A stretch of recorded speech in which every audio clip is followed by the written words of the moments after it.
Abra sua Bíblia em Mateus, capítulo 1, verso 18, e mantenha a sua Bíblia aberta nesse texto. Evangelho de Mateus, capítulo 1, verso 18, e nós vamos ver nesse texto algumas lições sobre o nascimento de Jesus. A palavra de Deus diz assim: Ora, o nascimento de Jesus Cristo foi assim. Estando Maria, sua mãe, desposada com José, sem que tivesse antes coabitado, achou-se grávida pelo Espírito Santo. Até aqui. Pai de amor, Pai Santo, louvado e bendito seja o teu santo nome. Nós estamos reunidos aqui, ó Deus, em nome de Cristo Jesus, para adorá-lo, para bendizê-lo, para mais uma vez, mais esse domingo, cultuá-lo. E nessa noite nós agradecemos ao Senhor de maneira muito especial, ó Deus, pelo nascimento do nosso Senhor e Salvador. Aquele que mudou a história, aquele que dividiu a história ao meio. Glórias sejam dadas a Ti pelo nascimento do nosso Salvador. Pois por meio da obra de Cristo nós podemos ter a certeza da salvação. Que em nome de Cristo Jesus, ó Pai, o Senhor esteja falando aos nossos corações por meio, ó Pai, da palavra exposta. Que o Senhor esteja fortalecendo a vida daqueles que já são seus e que o Senhor esteja, ó Pai, abrindo o coração daqueles que ainda não são seus, mas que foram eleitos antes da fundação do mundo para isso. Usa a palavra pregada, a palavra cantada para isso. É a oração que nós fazemos em nome de Jesus. Amém. Queridos, no próximo sábado nós celebraremos o Natal. Celebraremos o nascimento do nosso Senhor e Salvador Jesus Cristo. Mas por que nós celebramos o nascimento de uma pessoa que nasceu há mais de 2000 anos? Por que o nascimento de Jesus Cristo ele foi tão importante a ponto de dividir a história ao meio? Antes de Jesus Cristo e depois de Jesus Cristo. Como foi o nascimento de Jesus e por que esse nascimento foi tão importante? O texto que nós vamos estudar, fazer uma breve meditação nessa noite, ele nos ensina 3 lições a respeito do nascimento de Jesus. E a primeira delas está ali no telão. O nascimento de Jesus foi algo sobrenatural. Acompanhe aí na sua Bíblia o versículo 18.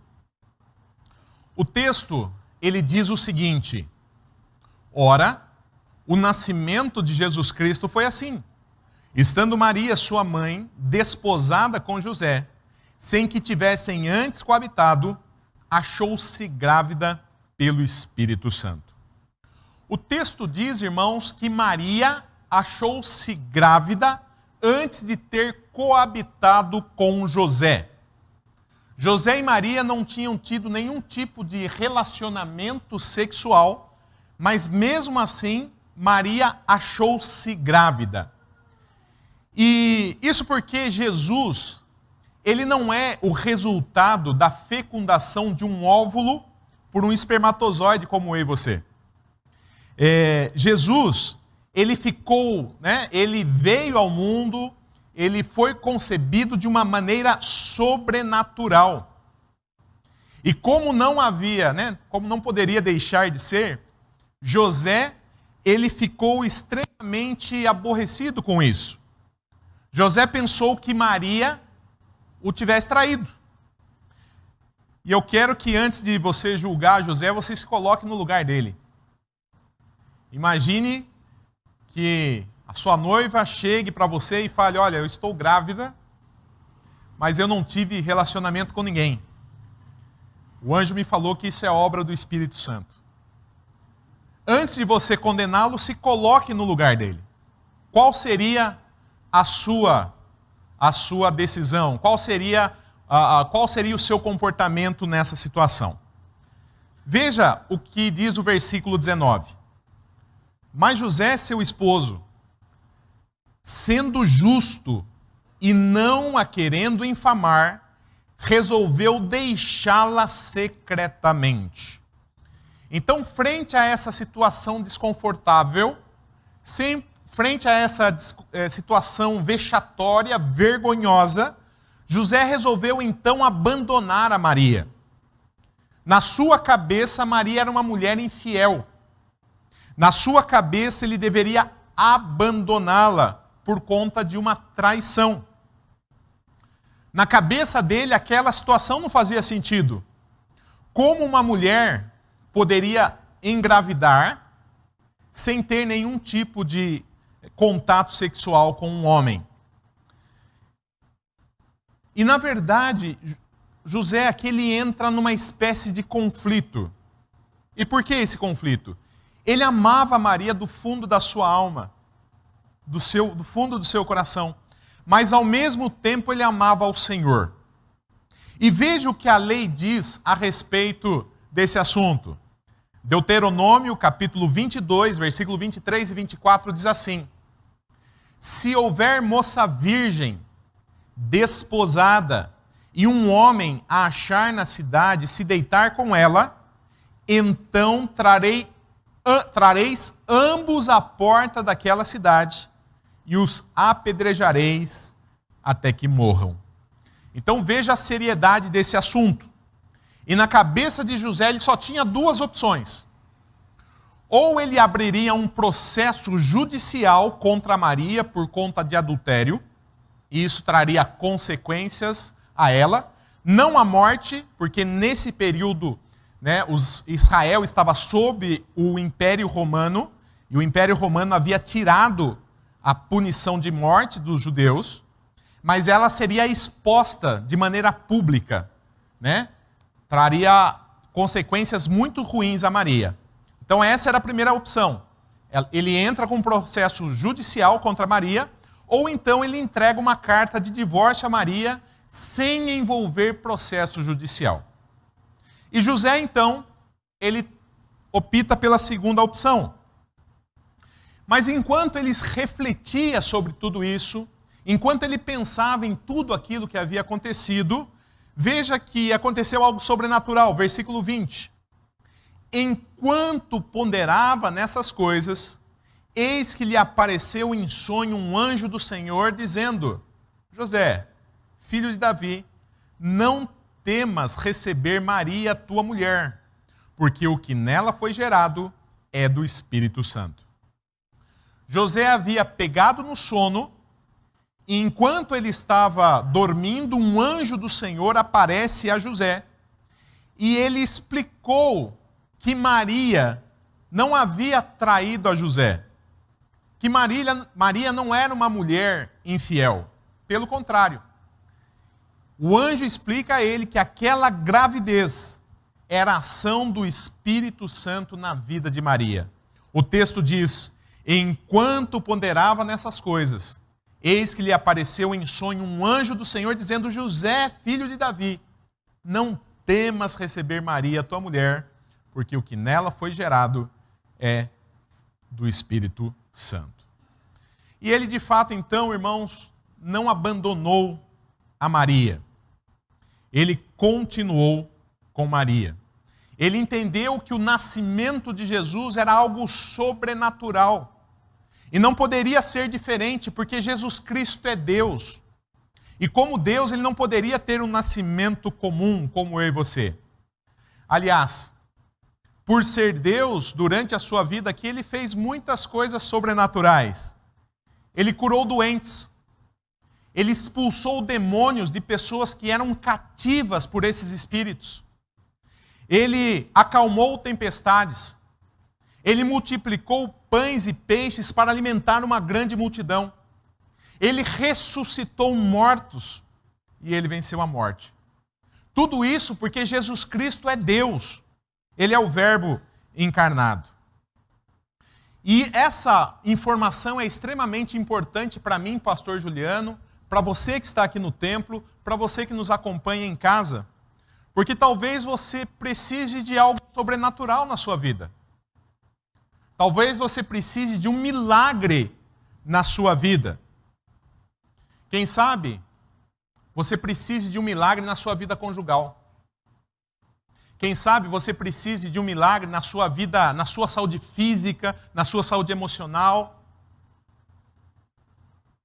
na sua vida espiritual. Saiba que Jesus Cristo é Deus.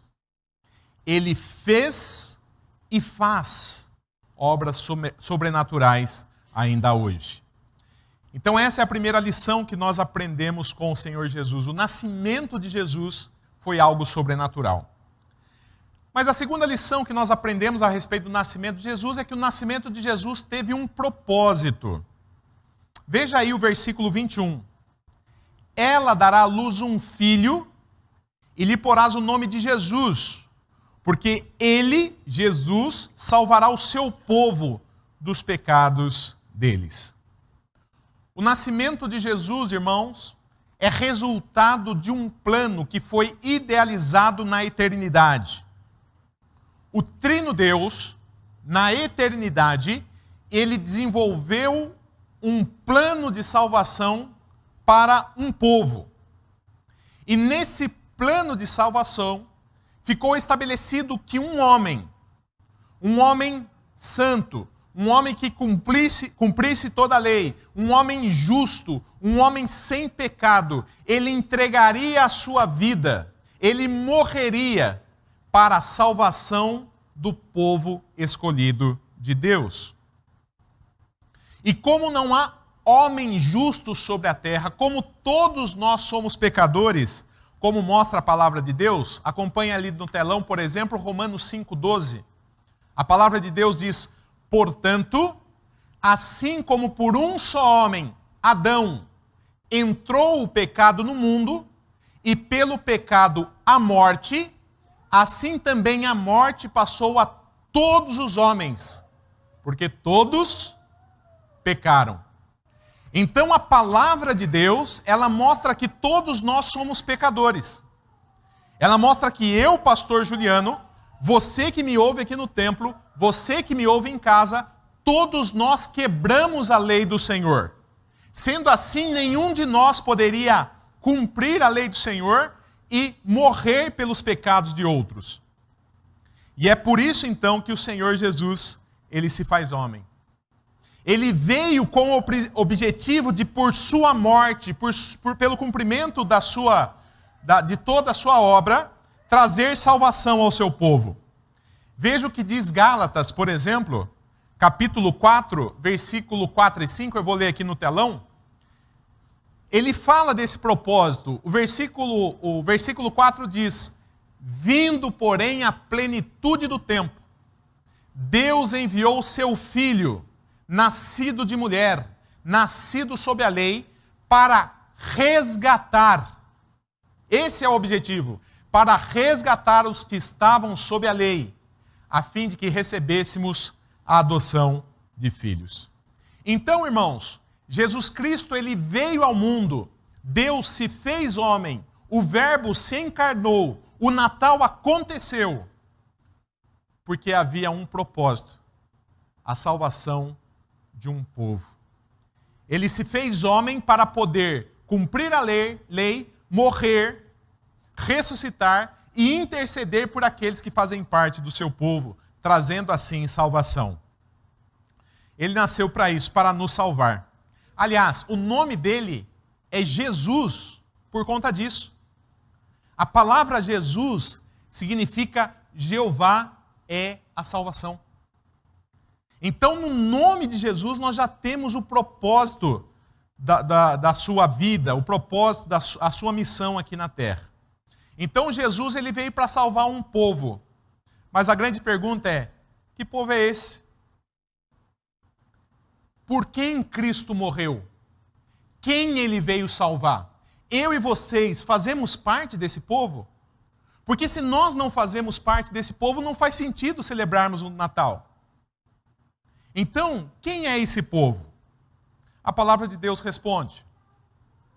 A primeira carta de Pedro, capítulo 2, versículo 9, é inclusive o tema desse ano de 2021 na nossa igreja. Ele diz assim: Pedro está escrevendo aqui para cristãos.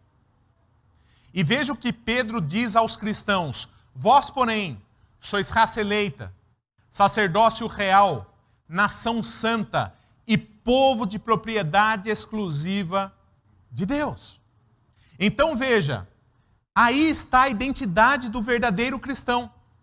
Ele é raça eleita, sacerdócio real, nação santa e povo de propriedade exclusiva do Senhor. No restante do versículo 9, nós não vamos nos atentar para isso agora, mas eu vou ler ali, mostra qual é a nossa missão enquanto nós estamos aqui. O texto diz: a fim de proclamardes as virtudes daquele que vos chamou das trevas para a sua maravilhosa luz. Mas se atente ao versículo 10. Pedro está escrevendo a cristãos. E ele diz: vós sim, que antes do quê? Antes de Jesus, não erais povo, mas agora sois povo de Deus. Que não tinhas alcançado misericórdia, mas agora, em Cristo Jesus, agora que vocês receberam Cristo como Senhor e Salvador, alcançastes misericórdia. Então, irmãos, o povo de Deus, aquele que deve celebrar o Natal, são todas as pessoas que creem no Senhor Jesus Cristo como o único e exclusivo Salvador. Esse é o povo escolhido de Deus. Até porque são esses que alcançaram a salvação. Não existe salvação fora de Jesus Cristo. A palavra de Deus mostra isso dizendo, Atos capítulo 4, versículo 12, e não há salvação em nenhum outro. Você consegue entender esse texto? E não há salvação em nenhum outro. Esse texto está falando a respeito de Jesus. Porque abaixo do céu não existe nenhum outro nome dado entre os homens pelo qual importa que sejamos salvos. A salvação do inferno, a salvação das nossas almas, ela acontece para aqueles que creem no Senhor Jesus Cristo como único e exclusivo Salvador. Ele veio justamente para isso. Ele nasceu, ele morreu, ele venceu a morte, ele intercede por nós e ele voltará para trazer salvação a todos nós. E a minha pergunta a você é a seguinte: hoje, dia 19 de dezembro de 2021, você já faz parte do povo de Deus? Você já crê em Jesus Cristo como seu único e exclusivo e suficiente Salvador? Ele é o Senhor da sua vida de fato? Se você crê no Senhor Jesus Cristo, você pode descansar no Senhor, porque você alcançou a salvação. Na verdade, porque Jesus alcançou a salvação para você. E a terceira e última lição: o nascimento de Jesus é o cumprimento de uma promessa. Os versos 22 e 23 dizem: ora, tudo isto aconteceu para que se cumprisse o que fora dito pelo Senhor por intermédio do profeta. Eis que a virgem conceberá e dará à luz um filho, e ele será chamado pelo nome de Jesus, que quer dizer Deus conosco. Aqui, nós vemos que o nascimento de Jesus fazia parte do cumprimento de uma promessa. Qual promessa? A promessa que está lá em Isaías, capítulo 7, versículo 14, que diz: portanto, esse texto foi escrito 700 anos antes do nascimento de Jesus. E o texto diz: portanto, o Senhor mesmo vos dará um sinal. Eis que a virgem conceberá e dará à luz um filho, e lhe chamará Emanuel. Jesus, irmãos, é o filho da virgem, que haveria de vir para trazer salvação ao seu povo. Ele é o Emanuel, ele é o Deus conosco. E de fato Jesus Cristo é Deus. Colossenses capítulo 2, versículo 9 diz: porquanto nele, em Jesus, habita corporalmente toda a plenitude da divindade. Então, com isso, o coração de José ele é tranquilizado. Ele entendeu que Maria, na verdade, o fruto do ventre de Maria era o cumprimento de uma promessa. Então, o que esse texto nos ensina? 3 lições. O nascimento de Jesus foi algo sobrenatural. E por que ele foi algo sobrenatural? Porque ele é Deus.